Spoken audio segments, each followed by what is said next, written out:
Welcome to the DS Show.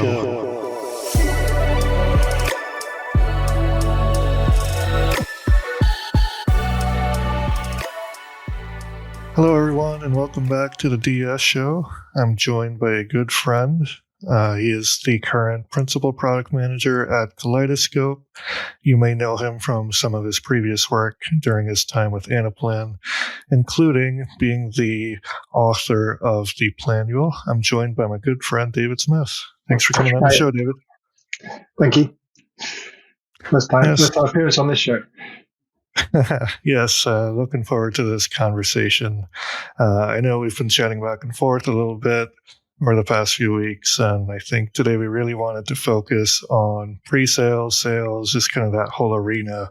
And, I was really looking forward to picking your brain about the experiences you had kind of in that space, what you've seen work, what you've seen, that doesn't work so well, and just overall having a good conversation about just the sales world today and kind of the arena that we play in. Sure. Yeah.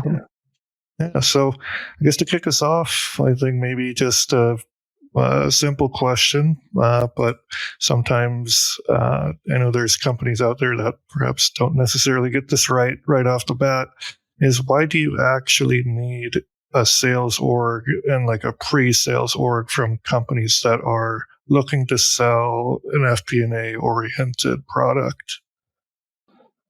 Yeah, and I think it will come back to this right at the end in terms of the kind of the scale of it. But I think whenever you're talking about companies that are investing in a like the EPM systems out there, we could name as many names as you want. They're fairly big, they're fairly expensive. It's not really something that you're just gonna try.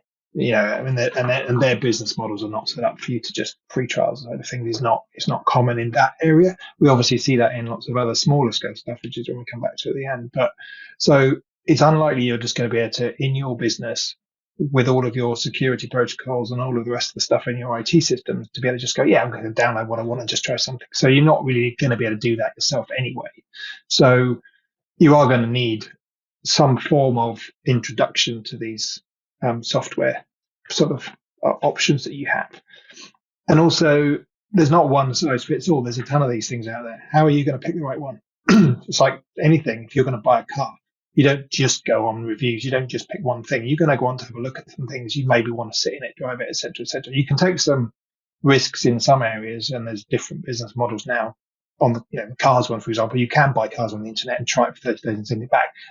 They're changing that around a bit. And obviously, that's a slightly alien thing to a lot of us. But when it comes to the software stuff, because it's obviously integrated, it or will be integrated into your business, there's lots of other people who have an interest in this thing.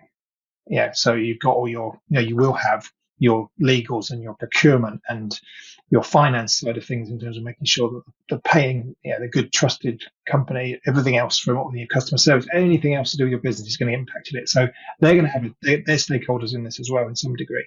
So they're not just going to let you take risks and just implement anything. So it's expected as part of the process now for anything bigger that you will have some form of beauty parade, pre-sales, some kind of things. And obviously the amount of due diligence that you do as a sort of chooser of the software is up to you.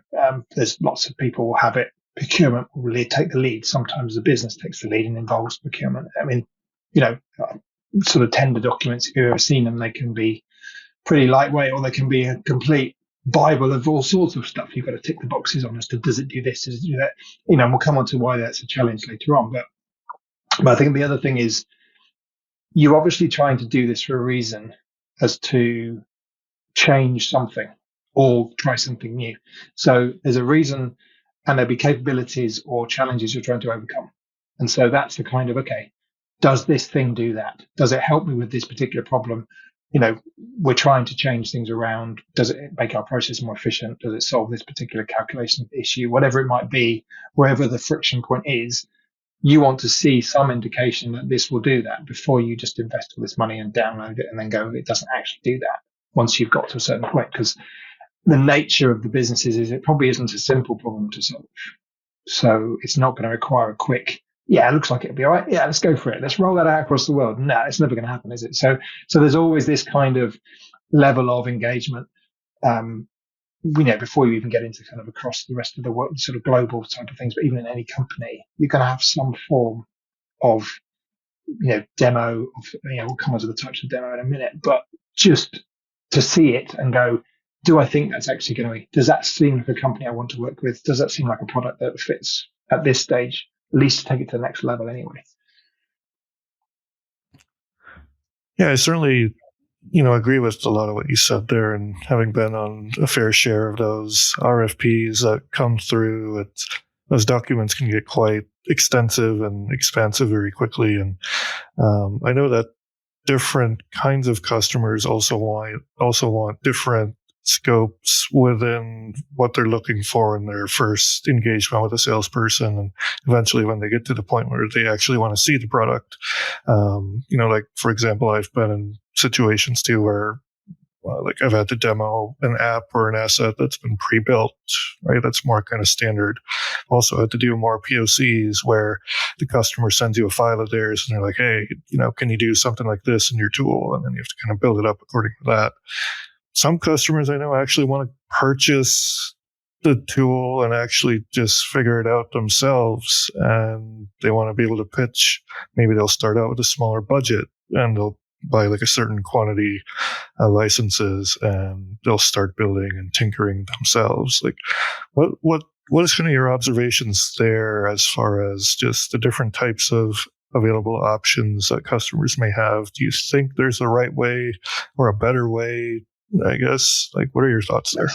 I suppose it depends. Yeah, I mean, you touched on the three main ones there, but I think the traditional one is the the canned demo, the predetermined. This is the sort of things you'd see on the social channels, on the website channels, where they just go, we're going to demo you the features, and it's an all-encompassing thing that tries to showcase the best of what they think is the best marketing, engaging parts of their product that goes, look at this, you'll see this and you'll fall over because it's amazing. And it's not tailored to your business. It's not tailored to your specific needs. It's just saying, this is what we do. This is our sweet spot. If you have needs a bit like this, then call us. So that you get that as obviously the sort of pre-sales before anyone even goes near it. That's like the self-discovery thing. As soon as you start engaging someone to come in, you are getting to those levels. As you said, the first one, it generally is. You could just go in and just say, okay, we just want to see you and show us what you can do before you even go any further. So some companies will do that. Others will say, well, no, I don't want to do that because actually I know that nothing is quite going to be. I think generally all businesses like to think they're a bit special, a bit different. And I agree with that to some point. There's always nuances, but generally 95% of the businesses, they say, yeah, you have the same problems and the same things and the same needs. So generally you can see, but you get that demo. And I suppose going back to the previous one, the other one that's actually quite useful is it's a leveler in terms of if you've got capabilities, you can just tick them off and make sure that you've got a consistent framework to work towards. From the people who've, we've been in the situation where we've had to fill these things in, it doesn't necessarily mean that just because they tick the box, it actually does what you think it says. But at least, because everyone has their own interpretation of, well, what do you mean by that? Yeah, we could do that. Yeah, of course you can. You're not going to say no because we've been in there before where you tick a box or don't tick a box and you get booted out the door, even though technically what they've written you could do, but you decided not to fill it in. So you've got to be careful with that. If you're filling in RFPs, that leaving blanks is not a good idea. It's a yes or a no. Don't leave a blank.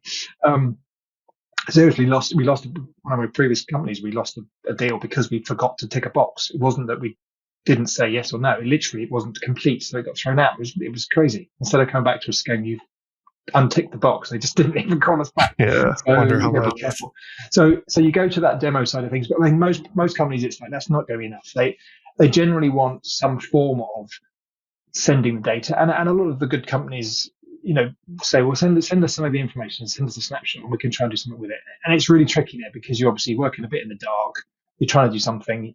You're kind of making a guess of what you think they might be wanting to see. So it depends on how engaging the customer is as to whether they're prepared to accept that your demo doesn't quite work, but at least you can see your product list or your customer list. And so it's a bit more engaging for the audience, particularly when you bring in business leaders from around your various departments to see it. They don't want to see a a fruit and veg company when you're selling widgets and things. It's like, well, I want to see our products. Oh, I recognize that. Okay, I can see that's got stores in it. So it does help to have that tailoring of the business sort of structures to your business. And it does then require someone to do something with it. So it's often not that difficult to tailor a custom demo with, make it a bit more like the brand colors. I've done a few pre-sales in my time in the past where we used the logos and the color schemes and things like that to try and make it a little bit more engaging than just a cold demo. You then go to that level, which is the proof of concept type of thing, where it's kind of specific problem that you're trying to deal with. And that does require usually a bit more backwards and forwards, because you can't do a proof of concept to target a specific area unless you really understand it. So that generally has this kind of crossover between professional services and pre-sales people to go, well, we kind of need a bit of both here, because you can't just take the data and go, well, we can prove the problem unless it's relatively simple. So that's the sort of, and from the sort of the vendor perspective, you really want to try and get in and out as quick as possible with these salespeople. You want them to be in and out, doing stuff, moving over. This one, as soon as you start going down this level of proof of concept, is going to be a longer engagement. It's going to require more people. It's going to require more investment from your side. You've got to be sure that it's the right thing. You don't want to necessarily commit too much to it too early, because all that. You then go to the level which you said, which I've been in, particularly when you start getting into global companies. And I think this was partly from an Anaplan point of view, where they succeeded to start with, was they went in really small in one particular part of one particular department in one particular country. They really, and get. We'll come on to the sort of the advocacy thing later, but trying to do something for someone, just to say, okay, I worked with many global companies, and we went into one division and one part of one division, and they said, right, we want to see if it works for this little slice, this little bit of this part of the business. Can we do inventory planning for that, for example? And therefore you have like a mini project to prove whether this would actually work first, with proper engagement with the business, with consultants, everybody coming in and doing it. And then you prove that, is this going to work? And as part of that process, they're then asking the questions of, well, how does this thing scale? What if we now roll this out across? So, I did some work for a fashion brand, massive global player, and they went with about 5 or 6 of these in terms of the piece. So they drew a matrix, and it was like, right, we're going to do the inventory planning for this bit, and the demand planning for that bit, and the operations planning for that bit. And so they picked and choose the bits. And the idea is you want to go all the way across. So we may go inventory planning across all divisions, or we may go down and do everything for demand, everything for shoes. But they didn't want to do any of that until they'd worked out each piece. So they found each sort of niche bit, and we did sort of 5 mini projects over the space of a couple of years, really, just to prove out, and then gradually moved into different directions. So that's not really pre-sales. I mean, that's moving more into much more real projects and real kind of proof of concept. But even more than a proof of concept, it's gone beyond that now. You're almost doing a project because you're running it for real. But your intention is always, it's kind of like a trial. It's like we've reserved the right to pull out of this, and so you get that kind of parallel run going on for quite a bit with the rest of the business. So you get those levels of engagement and vendor interaction just increases as you go down those things. So the ideal world for the vendor is in and out. The ideal world for the buyer is, I get as much out of this as possible before I commit. And finding a happy medium is tricky, because there needs to be some form of commitment both sides before someone's going to commit to a 100-day project. You're committing all these resources on it. It's like, well, we may still not want to go ahead. It's like, well, do I really want to invest all my people in that? That's part of the the kind of the sales leaders and the vendors' job to work out whether that's worth pursuing, I suppose. Yeah, quick anecdote there, because that reminds me of a story or a couple of experiences I had. There was one instance in a pre-sales journey where a customer had shown up for a demo, and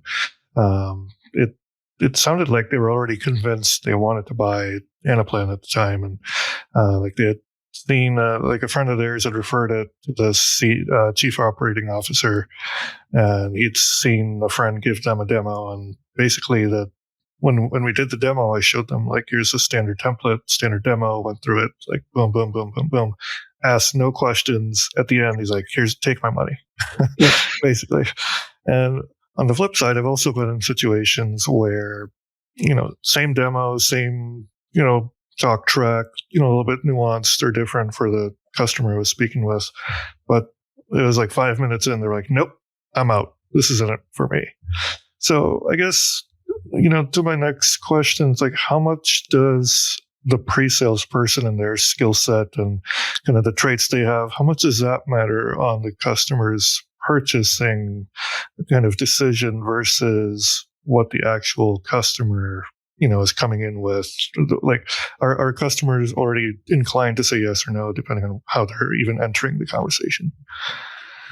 I think on that question, yeah. I mean, I've done pre-sales where it's hindsight, and you kind of get a feeling, and sometimes you're kind of going, yeah, we were just there because they needed to see an alternative to please the board that you saw an alternative, and you go through all the work and you do a really good job and they love it, and everyone falls over themselves about how good it is, and then they go and sign with someone else, and you go, well, we just mugged them, and it's like, probably, but it's kind of, you can't be that cynical all the time. You kind of think, okay, we're going to do such a good job here that we'll prove and make them think that maybe you don't want to go with the one that you are going to go with. So particularly with incumbent systems, and they just want to sell, all they want to do is upgrade to that next bit of it, but they want to prove that they've done the due diligence, which is really frustrating because you kind of get a feeling straight away or very early in the process that we're just wasting our time here.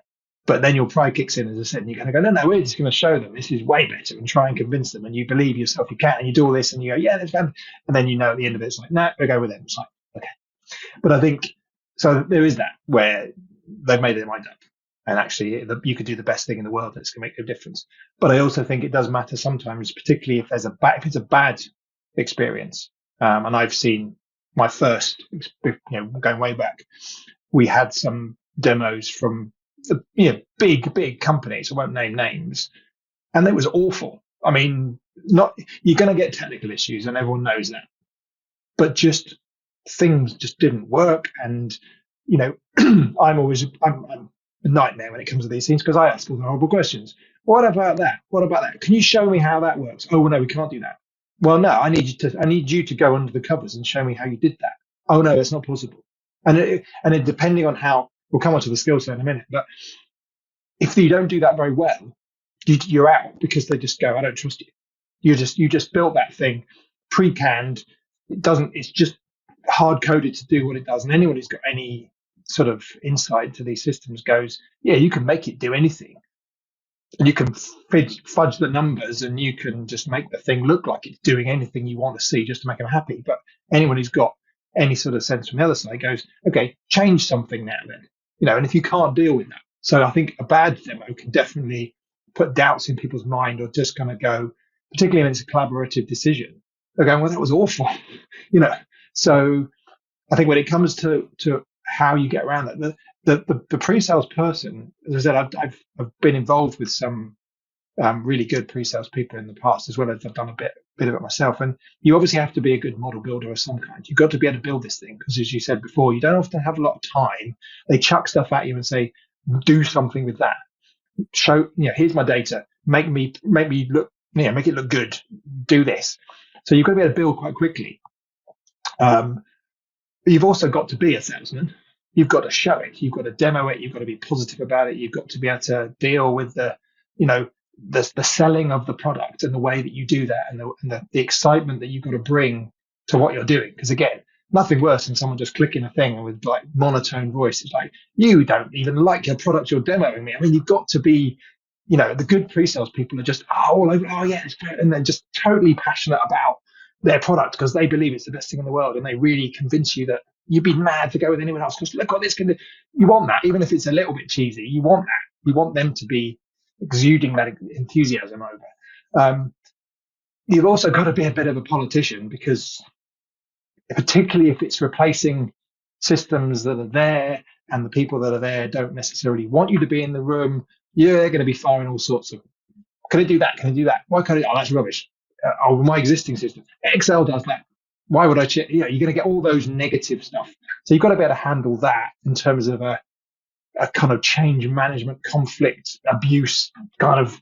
So you have to play the company line. You've got to play politics. You've got to be a little bit of that. So you've got to be diplomatic.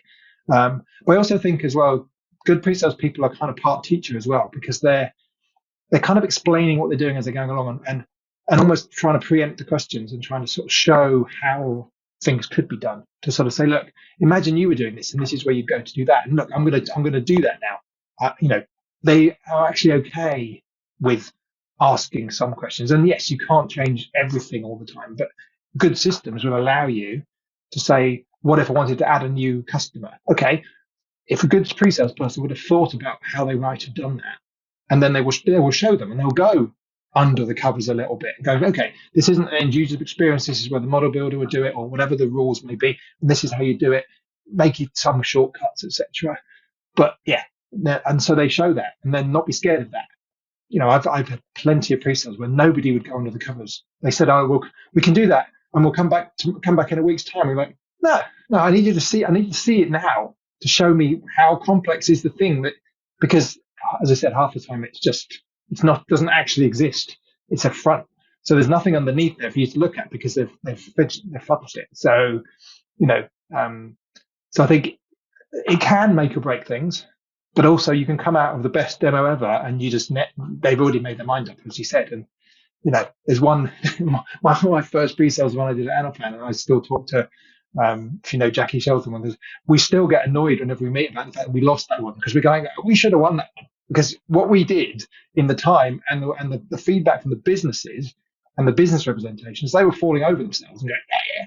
But they'd already decided they were going to go with I can't remember who it was, with SAP or one of the incumbents. They were already going to go with them anyway. So we were kind of like really, really cross, because we know what we did was the best we could have done. And in 95% of other customers, we'd have won it, but they weren't going to move. So, it's frustrating, It's interesting. You mentioned about going under the covers there. As part of the pre-sales training I went through, I know that was like a big no-no. Like, when you're demoing something, just stick to your talk track. Don't deviate from the script too much. Like, this is go from A to B to C to D. If they ask a question, I'll get back to you. Right? Don't try not to kind of deviate from that. So what are your thoughts just generally on that? Like, it sounds like there's some value to going under the covers. I've seen some of the good pre-sales people I've seen, they completely are confident with the ability to go ad hoc and go, live quickly. Let me just spin up something real quick. Yeah. It's a tough balance, because obviously there are some things that the worst thing you want to do in a demo is break it. And we all know that most tools are not that robust that you can't do something that means the thing falls over. So you have to find that balance of, I'm expecting to go into these areas and I'm expecting to build it. But it comes back to some degree of your intro and the whole best practices and things like that. And I had a lot of chats with our pre-sales organization app and saying, look, you guys need to build it the way we are asking our solution architects to build it, because you need to make sure that this thing works, so that if someone's read up about it and they look at something and go, well, that's not your best practices, you've got to make sure that you're following the rules as well. And it actually helps you when you do come to make the changes or go under the covers, because it should be structured underneath. So if you're showing them a clean sort of architecture underneath as how things are, that gives them more confidence that they can see, I can understand that. And yes, it depends on your audience to your degree. If you're focused pure on end users, then you don't need to go anywhere near the settings and the mod and anything that the administrators set up, because they don't care about that. They want the dashboards, the graphs changing, the slice and dice thing. So it depends on who you're selling to, and what the purpose of the of the demo is. So you kind of almost want two types of demo. You want one which is focused on the outputs and the end users, and then one that's more focused on, okay, well, how would I build this thing? And it depends on where you are in the cycle. But I think anything that is in the kind of administrative angle is to, okay, you generally got people from the business, and a lot of tools now are focused on, well, the business runs this, not IT. So you're going to get IT guys in the room potentially. You're going to get business leaders in this. Okay, they're going to ask the questions as well. we change our products all the time. How do you deal with it? So you need to be able to build your demo around those questions as to, okay, I'm going to actually show you how I would bring in, and you can do it in a safe environment, because you can go, well, look, I'm going to make sure this file that I'm going to import with the new product in, I know it matches perfectly and it's not going to be the nonsense that you're going to send me. You don't tell them all of that. So you can say, look, you can see I've got 5 products in the list. Right, here's a file that's got the 5 products plus 2 more. Right, I'm going to do that live and I'll load it up and you can see, oh, look, there's now 2 there. And you can see when I go here. So you can do that without deviating too much from the going under the covers. But you've got to have practiced all of that and yeah, it's going to go wrong and things are going to fall over and the internet's going to go down. And there's all that stuff that can go wrong. But I think actually being prepared to not be scared about showing under gives the person so much more confidence that this isn't just made up and smoke and mirrors, because you want to know, how did you do that? And there are elements where you can go, okay, you probably don't understand the formulas and things, but this is where the formula is. So if you need to change the formula, look, this is an easy formula. Price times volume equals sales. You can see that bit. And again, it depends on what you're trying to sell.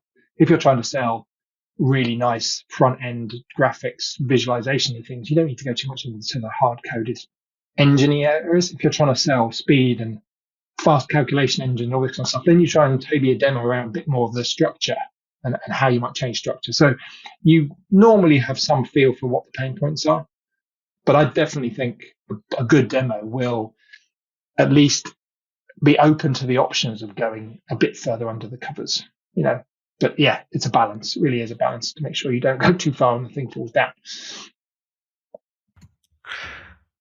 Yeah, I think a lot of wisdom there. Especially when I think back to some of my own experiences, I'm already thinking about, okay, what are some of the mindset things that, if you come into it more prepared, like maybe this customer would have reacted differently if you would have presented it, this way versus that way. Yeah, I think there is a danger. It's we said before, but when you're passionate about something and you know it's possible, if you haven't prepared at least to some indication, then you are risking it a little bit in that it may go wrong. But again, it comes down to the personality wise. If you're that sort of personality, you can get away with messing up. You can get away with, doing something that didn't work, broke, as long as you know you've got an out. But again, if you never deviate from anything standards, you're not going to. There's a trust angle. But I think generally you can. People in the know. But it's embarrassing. It's like anything else, doing any kind of presentation. It's almost like presentation skills training and stuff like that. Things will go wrong. They want you to do well, really. They're not there trying to make you fail. They want you to do well. So if you can just be comfortable and sort of, okay, that didn't work, guys. I'm really sorry. I shouldn't have tried to do that. You can put that kind of across. I was trying to be helpful, trying to show you what you wanted. I've messed up. I'm sorry. If you really need that, I'll come back. But you get the idea. And then they go, yeah, we saw enough. Because you don't always have to be perfect, but the fact that you were willing to go into there and try and show, they've made the leap, so they can get it. If you never ever went in there and said, I'm not going in there, they go, well, I don't trust you. So, it is a balance. Now, if you put yourself in the shoes of a customer, what are some of the challenges with following a demo? Well, I think it depends on the following the demo. As in, you mean once you said to go ahead with the purchase, I suppose. The challenge is, and it's probably, I think, 2 sides. One from the architects following the demo, but also from the people trying to go, okay, what we saw was a subset. It was a proof of concept. It was an element of it. It was a demo. It wasn't fully all of our. So you've shown the possibilities, and generally you will have seen all of the good sales features, which may or may not be relevant to you as your business problem, but your chief exec loved it because it was the sort of thing he wanted to see. So they've made decisions based on the good stuff generally. Not always necessarily just say, well, I want to take that and make that and scale that thing up, or can I not just use that?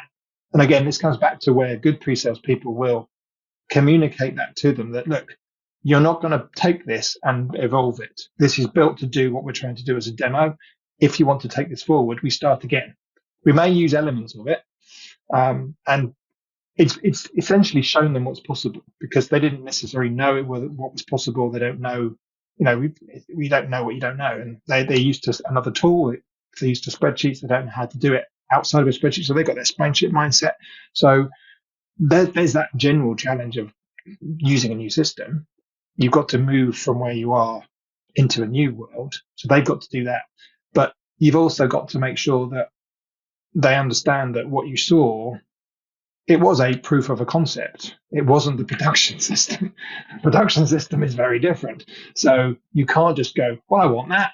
Can't I just have that? And it's like, no, you can't have that because we haven't discussed how we get the data in. What happens when it changes? When do you need the updates? Who needs to see it? What security do? All those other things that now you get label or chuck on top. Someone saw this really lovely, brilliant demo. And can I just stop doing that? And it's not always practical to do it the way. And this is where it gets so hard to know, do I demo something knowing actually I would never be able to put that in production because it's not going to scale, but it got me through the door.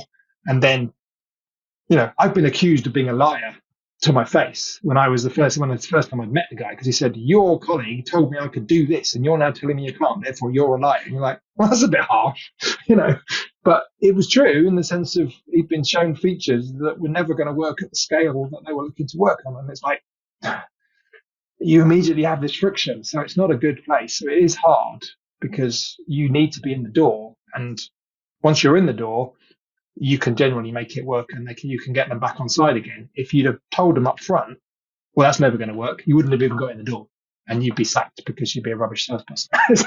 so I mean, you've got to get that politician thing. And it goes into the solution architect world as to when you follow a good demo, you have to immediately you have to kind of forget what you saw because we may not be able to do it all like that, particularly some of the, let's move everything around and change all the world structures just like that. And everyone's going, don't do that. Please don't do that. Can't suddenly have Australia rolling up into Europe just because you demoed it. So the control and the process has to obviously come in, which can dampen some of the excitement, but you have to deal with that.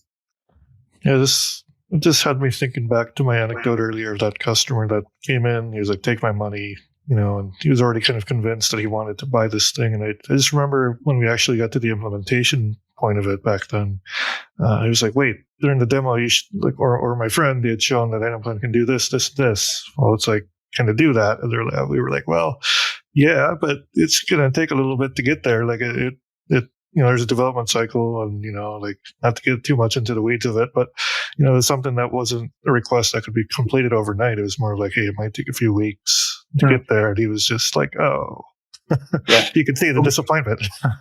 Yeah. Well, it's, my phrase, just because you can doesn't mean you should. It's the same thing. But the worst things I've ever seen is when you get the demo and you do it all and then they send you the spreadsheet and there were 57 tabs that were hidden that need to be dealt with. And you're like, where do they come from? What was that? So you've scoped this project based on what you saw. And then they tell you, no, and I've got to do all of this. You're like, you have to have a few difficult conversations with people sometimes when you get those kind of things.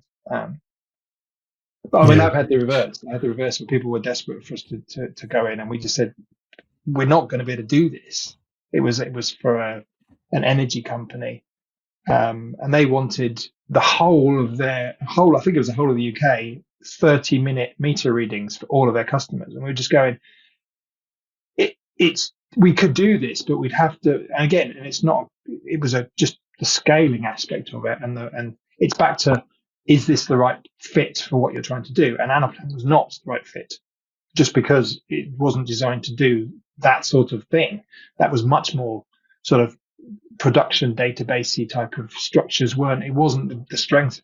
We were like, we could do it, but it's not going to be usable for anyone. And it's going to require huge amounts of admin to make this thing work because of the fact that this thing is just enormous. And even if we put it in one place and could have done all that, it's still not going to make sense of it. And they were desperate and we had lots of issues. Like, really, professional opinion is this is not the right tool for your problem. It really isn't. Yeah, but we want to go with you. And it's like, I know you do, but so again, that causes you challenges because the powers that be want the businesses, but you're going, but do we want the first time they experience the product to then be really negative because it doesn't really fit the purpose of what they're trying to do? There are other use cases in the business that Anaplan or Pigment or SAP or anyone, Oracle, all of these other ones that are the better fit.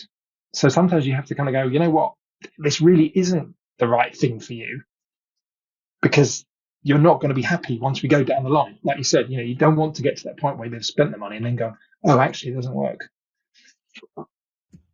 Yeah, and not to get too sidetracked here, but I know there can be a slippery slope with that too, right? Especially if the professional services agency you're working with have some sort of loyalty or alliance or incentive to not say those things and be like, hey, actually, this isn't the right tool, right? Like some of these partners might have some incentive, right, to not go in that direction. Yeah. And I've learned that again over my time, when I could generally make most tools I've used do stuff that it wasn't necessarily intended to do, and make it work by some, very creative stuff. I think sort of the Anaplan architects used to call them unnatural acts. And you're like, yeah, but it did it and it worked. Was it best practice? No, because there wasn't really a best practice for it. Was it sustainable? No. Did it prove a point? Yes. And I did have one guy actually in this fashion company who said, that is brilliant. It's one of the most amazing thing I've ever seen. Next time say no. And he said, I can't use it because I don't understand it and I won't be able to change it. So actually, I get it. I really appreciate your time. And actually, it's really useful to see it could do these kind of things. However, he said, next time say, no, you can't do it. Because actually, that was the right answer, was to say, I could do this, but actually, it's the wrong thing to use it for. So let's wait. And we had a very good relationship with them. They were very honest. It's like, okay, it doesn't do it now. We want it to be able to do it in a couple of years' time. So we're going to park that bit of the business because we can see the potential, but at this point, it doesn't work. You go away and develop it. And in 2 years, if it does that, then we'll extend into that area. So it was a very sort of healthy conflict, if you like. There weren't criticism around, if it didn't do it, they understood it, that you tried and said, doesn't really work. And that was exactly why they were doing all these proof of concepts, to kind of go, will this bit work for this bit? They were happy to do mix and match. They wanted one thing, but only if it was actually properly sustainable and properly manageable and properly extendable. And if it wasn't going to be like that, they just said, okay, we're helping you with your product priorities here. And it does, because you then see what people are trying to do, and you shouldn't have to do all these wonky workarounds to, we made a living out of it. That's what our skill set was. And you get a massive buzz out of being able to do these things. But there's a secondary part of you going, I'd much rather it was easy. There is a challenge to it, but it's not the best, Yeah, I think back to one of my favorite principles in the planning, and I always keep coming back to simple is way better than complex. And even to this day, there'll be instances where I catch myself like, oh, I'm getting carried away. I'm having too much fun with this feature or this formula or whatever I'm trying to do, and it's like, yeah, but the customer won't be able to use this. Yeah. Well, I think it's the reason that we kind of specify the difference between complex and complicated is there is some of the problems you're trying to solve are complex, and you can't get away from that. But it's saying what the adage should be: the effort and the solution should be proportionate to the complexity of the problem. So you shouldn't end up with a complicated solution to a simple problem. That's when it's gone wrong. If it's a complex problem, you probably have to have a complex solution to it. But complicated takes it. You can have complexity, but the complexity itself can be dealt with in a simpler way. So you've got to you do have to make, sometimes it is just better to make it. And as we said before with the planning stuff, you go in different directions. You make it slightly less performant, but more usable, or you make it more usable, but less. It depends on where you're trying to go.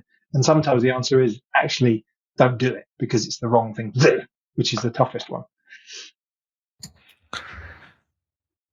I think certainly from just a product standpoint, again, if I go back to my anecdote earlier of that customer who just bought it right away, I just think of like maybe in that situation, like pre-sales wasn't needed, right? And I guess, I've, in some of the conversations we've had in the past, we've spoken about Kaleidoscope and some of the stuff you're trying to do and the desires and aspirations you guys have, leading up to whenever the product eventually hits the market. What are your thoughts on just when pre-sales isn't needed? And do you think it will ever get to a point where a customer will just be able to say like, this is the brand, this is the go-to, this is the pinnacle. I don't even need to look and shop for anything else. I think it's moving in that way. I mean, you see it with so many more things now, and um, but I think that there's a couple of reasons why it's tricky. One is obviously, you think about the complexity of these large businesses to just try and get a handle for, is this actually going to work without trying it for real? And obviously the architecture and the installation stuff, cloud stuff has made a huge difference to that. You know, anything to do with subscription models now, it's easier to switch around. When I was starting, it was all, there's no way once you'd installed this thing, you were uninstalling it next year. It just was not going to happen because of the investment you had with the hardware. So any movements in technology like that, where you can actually just, but it's still a massive investment to make things, to move it out, because of the cultural change control. You've asked people to use new systems, even if they are easy. No system is the same. You're looking at the sort of seller platforms you've got, and obviously, the market that we're focusing on is the small businesses. So someone selling on Amazon Marketplace or Facebook Marketplace or Etsy or Shopify, they're all very different experiences of the product itself, of setting those things up, even just setting up your own website. There's a ton of them. So to try and say that there'll be just, you could do that and buy that and not need anyone to help you.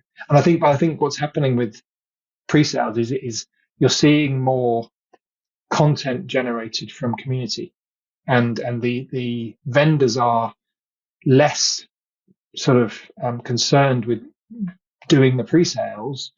They put it into packaged content and tutorials and allowing people to help, but also they are relying very heavily on everybody else doing it too. So people are making money out of being a expert in their system. So they will have an app, and they're quite happy for somebody to write an app to fulfill the gaps in their product, that they could go, well, you know what? We don't have to deal with this particular function because there's all these people out there that are doing it. So there's a challenge there for the businesses to go, should we do it ourselves or should we just open it up? Because actually you've got a lot of help, and that's where the communities work. I mean, our plan community is very strong. Some of these other communities, you look at them and their forums are great. Everyone's really helpful.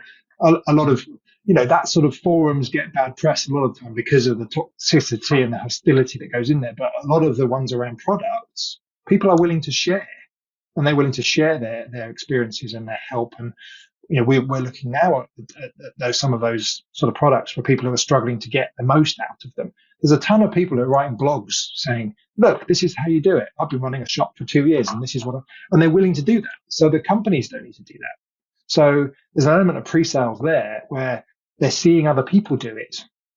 And it's, this is the trend with a lot of stuff now, the whole unboxing thing, the whole, watching people playing FIFA and football and you're watching, that whole kind of watching other people do something is now a thing. So that's kind of pre-sales, because it's showing, instead of you having to experience it yourself or somebody push it at you, you can watch a number of people doing what you're going to try to do and take a view and go, oh, that's exactly what I want to do. And because there's so much stuff out there now, and so much content from so many people, if you're prepared to put in the hard yards and just spend an hour or two or a day searching the various videos, looking at these, you're probably going to find something that gives you an idea of, well, that's kind of what I wanted to do. So you don't need necessarily to have a person come into your premises and show it. But it all comes back to, right, we said at the beginning, what's the scale you're dealing with? What's the size of your business? For big, massive companies, there's no way with all the security aspects and the data protection, the privacy stuff kicking around, that they're going to just dump something out and go for it. It just isn't going to happen. So I think there's an element of, as you move smaller down, and it is more of a try before you buy type of environment, then you can get rid of pre-sales because it's easier to kick it out. You can download the thing, you can chuck your own product file in there and look at it and play with it, and that's kind of the sort of the model from a lot of people now with the kind of smaller apps. Try it, free trial, doesn't work, doesn't scale enough.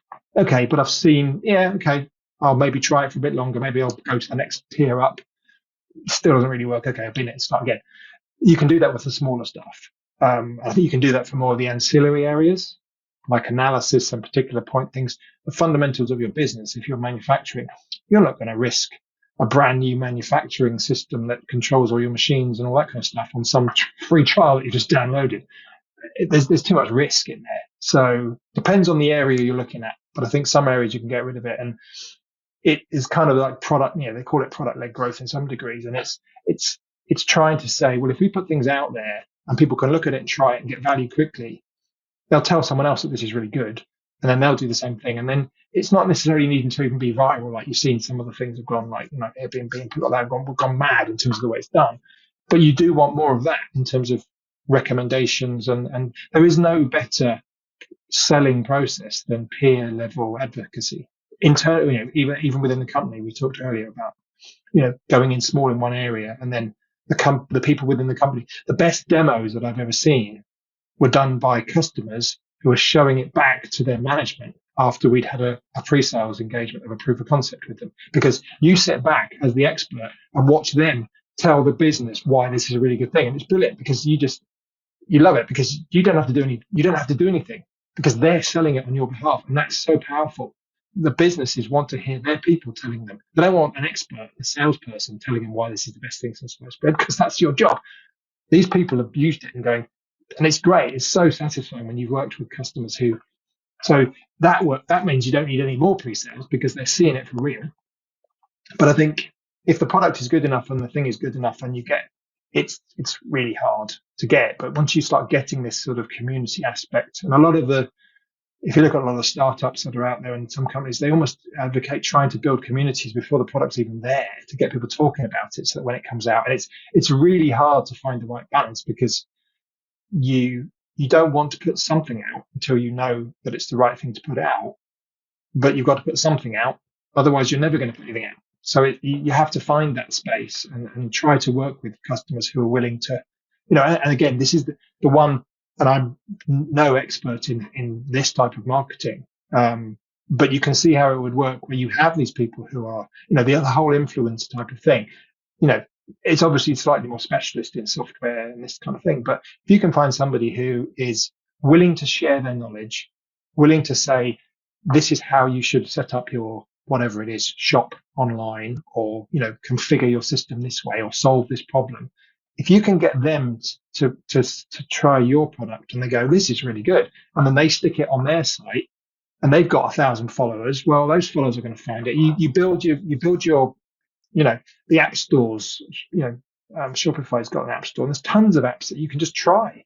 So you put your thing on there, somebody might like it, they may not, but you kind of not needing to go to all these people because physically you're not going to get around everybody for that level. So again, it's that tiering of where you go. So I think it's a level of risk and a level of sophistication, a level of complexity that determines, it's like a sliding scale as to, do you need someone to come and help you to see what the capabilities are, or can you discover them yourself? And I think the smaller you go and the less risky. We've all tried note-taking apps and tried it for a week and gone, this is rubbish, and thrown it away because it doesn't cost a lot and it's not a big investment and it wasn't a huge amount of investment in time. As soon as you start going into bigger investments and impacting more people, you've got to be more considered about what you buy, Yeah, I like what you said there, particularly about the marketing aspect, the influencer side. I think that's one kind of thread. The reason why I think you and I get along so well too is just I think we share that kind of value in common of, hey, like we want to share with the community and we want them to be excited and passionate about, our space. And I think some of the platforms, there's only like one platform I've seen that does kind of the community influencer marketing a little bit better than some of the others, just data rails, but they're a little bit still smaller and they cater towards a different market. They're more of like an Excel overlay type of platform as opposed to one of the cloud-based. I remember like I've gone on like Google or YouTube, but I've tried just like, hey, let me search Anaplan or Pigment or any of these tools, and like I find that there's not much out there. Like it's usually the company themselves putting out some canned video that it's very highly scripted, and is that something do you think could unlock the next level of this? I know, like, for example, Microsoft Excel, there's tons of power users out there and there's tons of influencers that are posting tips and tricks and, hey, here's this cool thing I built. And I feel like Excel, it's just more, the product itself is more, able to kind of handle those kind of situations where, some of the bigger cloud-based scalable type of products, I don't know if it's as easy to showcase, if that's what's holding it back from a marketing standpoint. Yeah. I mean, Excel is a classic one of the hands-off level of, not going to try and tell you what you can and can't do with it, to a degree, and we'll just let you discover it, because there's so much you can do in all areas, and that's why people sort of, we've all done it, written some ridiculous things, and particularly when you get into VBA and macro and more sort of programmatic languages that are needed. Yeah, you could do all sorts, and a lot of people will, and I've done it before. I've literally just cut and paste bits of code and said, okay, that does what I needed to do, and I'll just fill in the parameters, and it's like someone's done that for you. It's like, so it's extendable in that sense, because the core is flexible enough. But really, when you look at that, it depends on your market, and a lot of the people that these videos are aimed at, they're not the people who are struggling to insert columns and make columns bigger and put totals on the bottom, because these are the people who are trying to extend the boundaries and make Excel do the stuff it's not really meant to do, like we said, like we've done in the past. So the interesting thing about the sort of the smaller end is the business advisory aspect of something is something we're very keen to try and, we've got a lot of experience of our team in terms of just working with businesses, not primarily really small sellers who are just starting out trying to sell their handcrafted things, but a lot of that knowledge is still there, and some of the things around what to try and do. Forecasting is a hideous topic to get into, and all the pitfalls around it, and all the pitfalls around how do you price that? What's the cost of your product? Well, there's a million different ways. I'm an accountant by trade, and I could reel off a ton of different ways and then strip them all apart and go, well, they're all rubbish. Don't do it like that because of X, Y, Z. It's such a difficult place to be. Whereas people are just saying, right, this is the tips and tricks about how to make sure you succeed in selling or whatever. And they put it out there and they're going, you can do this. This is what we advise. And what we've seen, because as I said, we're working on the area at the moment, is you end up with the platform saying, well, this is what you can do. And it's got limitations on it. And sometimes there's not a problem having limitations. And then someone says, well, what if I could do the extra bits? And then somebody, like you or I in the past, would go in there and go, I'm going to make this do this because this is ridiculous. It should have 5 options and it's only got 2. So how do I get the 5 options? And they'll find a way of getting it to work. And they'll go, look, guys, this is how you do it. And everyone goes, oh, that's brilliant. Thank you. And then everyone else then follows that, which is the danger of community-led stuff. If the company don't control it in one sense, but it only is a problem if that then causes a bad customer experience. If actually, Microsoft don't particularly care about that, and it's not a criticism of Microsoft, it's hugely successful. And they've sort of said, yeah, we've got limits. If you try to do that, it'll break. Don't do it. I mean, that's their view. So they're not worried about you trying to break it. They're quite happy that it breaks. They don't fall over themselves within reason. But their view is, we're allowing people to try these things, and if they want to put it out there, we're not controlling that. So we're going to prevent you from telling someone to do that, because that's not our problem. So it all depends on where you want to be in your company and your customer service aspect. I think in the past I worked at companies where they did take on too much of the responsibility, and it's like, what they're doing is a bit silly. Don't worry about it. You shouldn't be expected to fix that, because what they were doing there, you give them warnings. If you do this, you're going to delete all of your data. Are you sure? Yes. Oh, why isn't my data gone? You should have warned me. Well, I did. And you ignored it because, oh, well, you need to get it back. I can't because I haven't got access to, you know what I mean? So I think there's an element of allowing the people to try it and put it out there. And now that is the way people make business. They will put these videos up there. Obviously, they're getting paid potentially by the click or the view, or they may have some of them have sideline businesses where they run courses or they run business advice or speaking, or it's a way into their other website. So I think that is a really powerful way for the smaller end. And if you decided you wanted to set up your own, I'm going to set up my Anaplan consultancy. Well, okay, well, I'd need obviously the access to the product, but I'd chuck all sorts of best practice things out there just as a way to do it. to get them to go to my website, which then advertises my services as a consultant. So people will do that. So that's another area where it's selling. You're kind of offloading the selling from your company to just say, well, our community of users are actually our best salespeople. So if you encourage that and allow that, you don't need as many internal people because you're, satisfying that through the sort of the wider community side of things. Well, David, I think this has been just full of insights. Always enjoy catching up with you, and I think your experiences throughout your career and now the journey you're on with Kaleidoscope have really imparted you this knowledge that I think is transcendent across any product or business domain. And I'm really excited to see what comes in the future with Kaleidoscope, and just wish you all the best. Yeah, thank you. Well, we're getting there. I think hopefully sometime this year we'll have something.